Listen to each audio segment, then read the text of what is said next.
Hey everyone, I'd just like to warn you that I do go off tangent a little bit and off topic on this video, so I do apologize that it's very long. However, it is chock full of new information regarding the latest SSR plus Bang. So if you want to know more about Mr. Bang or Silverfang, do watch the video attentively from start to finish. There is a lot of small information and new information which is being updated, so do check out the comments every now and then. You might see a new update, and as always, don't forget to like, share and subscribe. I really appreciate it. And of course, there is the slight issue of motivation, so show me that you guys actually still care about my content and you still want me to create my videos. You can do it in the form of a like or even a comment. I really do appreciate it. Now, without further ado, on with the video. What is up everybody, it's your boy Lance, back at it again with a new One Punch Man the Strongest video. So now we're going to take our first steps into the SSR Plus review system. So what better way than to do it with the most recent and most hyped unit. So a lot of people have been really excited to see SSR Plus Bangu or Bangu, also known as Silverfang. So we expected a HP based damager who's able to apply internal injury, a new form of damage, or a new form of dodging or resistance. And what we got was a slightly better version of Child Emperor. Am I disappointed? Yes, did I expect this? Not really. I was kind of hoping for a new style of damage, something similar to a Genos S DPS, which can also double up as a utility character. Because in this SSR Plus era, everything is about tanking and lasting longer. Damage just comes naturally. There's so much damage dealers that it's oversaturated. But nevertheless, that's just my opinion. We'll get on with the sibling tandem offense damager Bangu. So, should you get Silverfang? Samarichi is currently the SSR Plus to skip.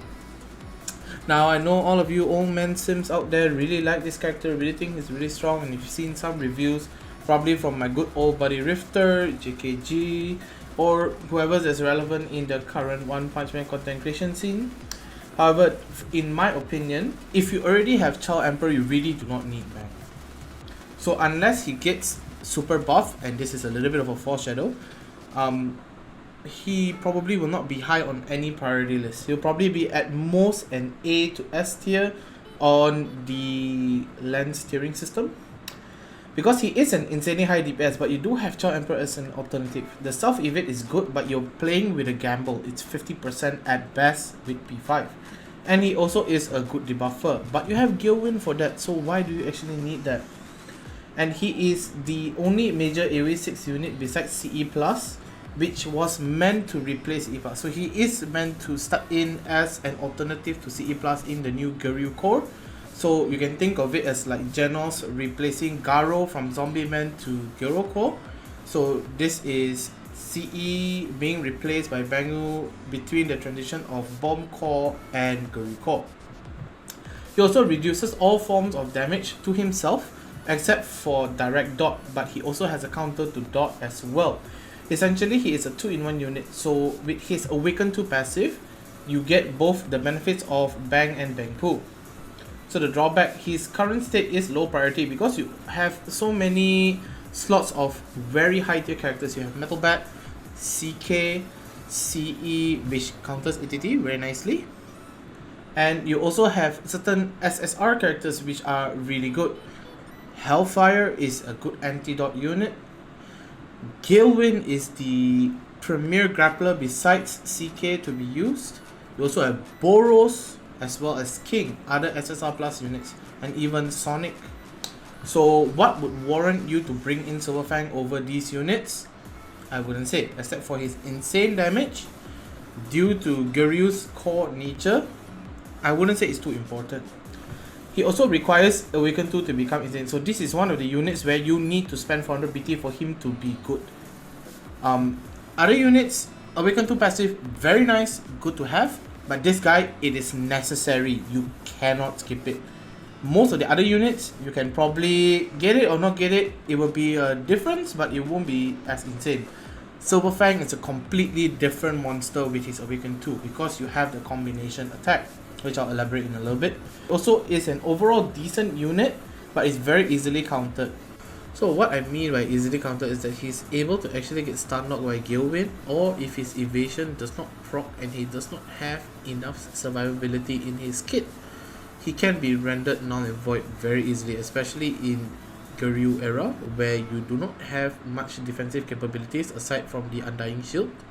So you need to be on the more defensive end sometimes, and you need to probably P5 him if you really want to get your bang out of your buck for Silverfang, because only with P5 do you have a coin flip chance of actually evading. Prior to that, your chances are quite low. And now let's move on to the abilities breakdown section, where we break down each and every aspect of a character's skills and descriptions so that you can understand them better and utilize their kits to the fullest. So his passive, he permanently grants himself res 20% across all levels, so between 2, 5 and P5 it maintains at 20%. And then he also permanently grants himself evade, which is a new mechanic, and it triggers 30% chance. So evade reduces all damage except dot, from what I see, to 1 damage. So charge, direct, extra, etc. all will be 1 damage, berserk damage included. And with his limit break 5, the evade scaling is increased to 40%, and with P5 it's scaled to 50%. His basic attack, he hits one enemy dealing 130% of his attack and triggers Brotherly Love, which is his combination skill. So the name isn't set in stone, it's not Brotherly Love or anything like that, but it's cool. So let's have a look at the skills, shall we?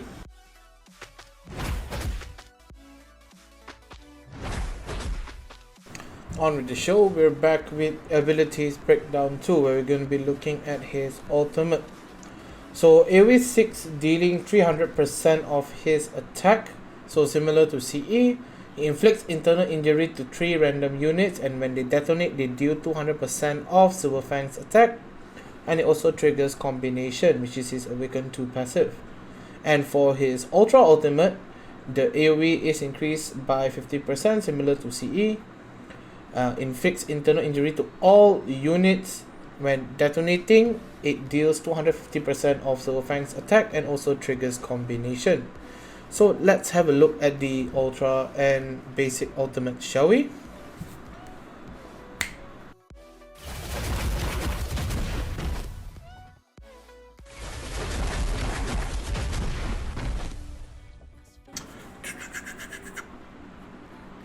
Anyway, we're going to be talking about the combination skill right now. So based on the skills description, you summon a Bangu, so you don't need to have Bangu in your lineup, nor is it necessary for you to own Bangu at all.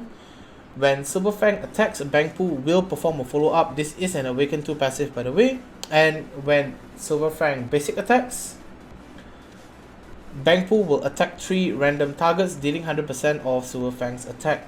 And when Bang ults, Bomb or Bangu will ult all units, dealing 180% of Silverfang's attack. So this is a really good buff because now Bomb can hit 6 units instead of 3.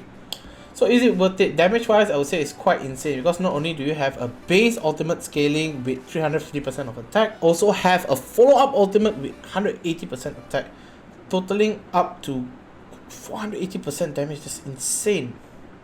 That's like 3 Goketsu ults, man. Okay, honestly, do you really need this character? I'm struggling to find an answer to the question, because he is a good character in essence, in theory. But do you really need more than 1 AoE DPS? Because in the end, we both know it's going to be CK versus CK at the end. So it's who's CK last man standing. And will Silverfang bring a significant difference to that? I would say if you really want him, you can get him. But I think 1 AoE DPS is more than enough, so you can choose between CE or Silverfang, of which I would choose CE because it completely eliminates ATT. Silverfang doesn't actually really counter ATT at all, nor can he reduce her force field damage, so it It's counterintuitive to swap them out, but you can also field them both. That's not wrong. But he is a strong unit. His kit is pretty insane. So if you're struggling to kill out opponents, I think with Silverfang you won't have any problem with that. And now we'll transition into the combination skills.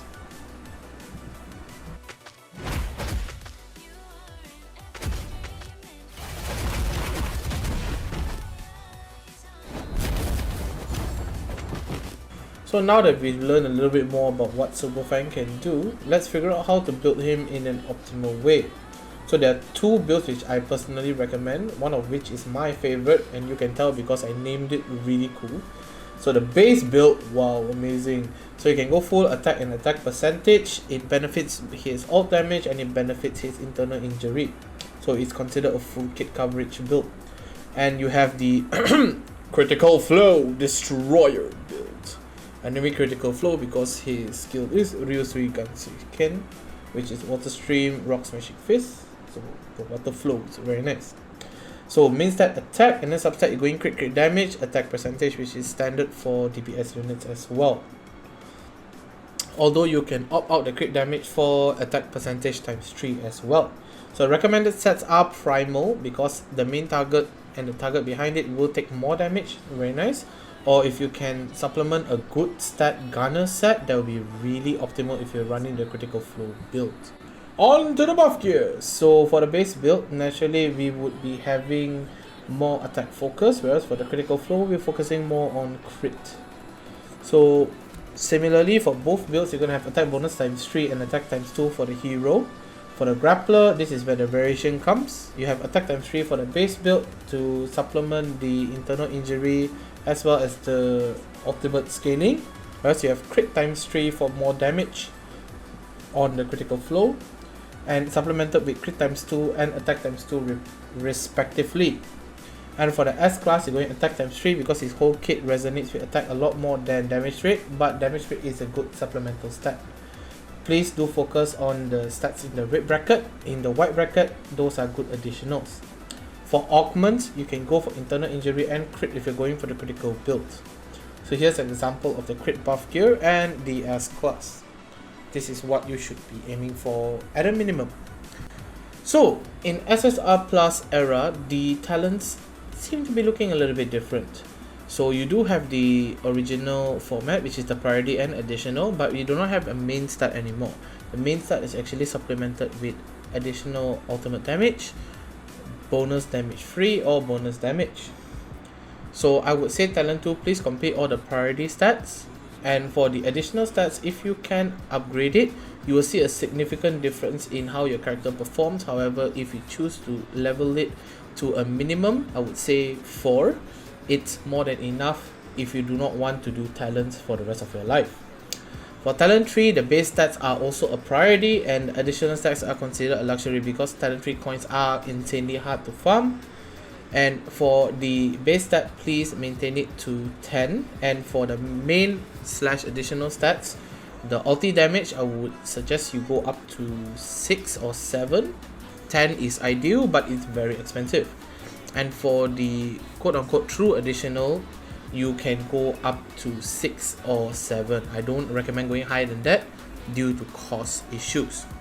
Now, last but not least, I would say the most important part is the recommended SAC. So for the base build full kit coverage, you're looking at 335 SACs distributed via 4-star gears, 4-star buff gears, 120 and 90 SAC respectively, talents 2 and 3, 63 SAC, 3-star keepsake, 6-star insignia, X62 SAC. For the critical flow destroyer build, you're going to need a 6-star crit shirt, 86 SAC, 4-star times 3 crit damage and attack percentage gear, depending on you whether you want 1 crit damage and 2 attack percentage or 3 attack percentage, 90 SAC. 4-star buff gears, 90 SAC. Talents 2 and 3, 63 SAC, 3-star keepsake and 6-star insignia, 62 SAC, 391 SAC total. So now if you're asking me, why do we need 6-star insignia? Because you don't have things like non-crit damage free, you don't have unyielding, you're going to need the HP guys. if your Silverfang dies, it's useless. Guryu Core will save you for the first 2 rounds, but after that, there's nothing holding back from somebody one-shotting your Silverfang. And do you want to depend on a 50-50? I suggest you don't depend 100% on that, especially when the enemy team is full of insane damage units. Nevertheless, I highly advise you to proceed with caution in the SSR Plus era. Stock up on BT, stock up on materials, and stock up on any other resources which will benefit you in the long term.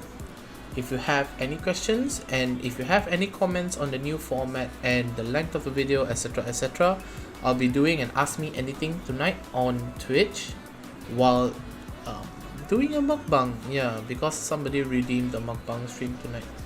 So till we meet again, everybody, I'd like to wish you very well into the week, and I would like to just thank sincerely all my supporters from day one even to the latest supporter today. I really do appreciate. Don't forget to like, share, and subscribe. And I want to do a little shout out to my buddy Techno. I've been giving you a little bit of a hard time recently, my guy.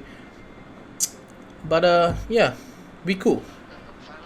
Even though you're a little yes, I mean this is something new. Anyways, wish you well, everybody. Stay home, stay safe, wear a mask when you go out, drink a lot of water. I know I do because I drank 3 of these bottles already. Till we meet again, everybody, I'd like to wish you all a very Merry Christmas. Although I am 22 days early, some of you guys might be starting the holiday season. So do enjoy your time with your family and your friends. And as always, catch you in the next video. Peace.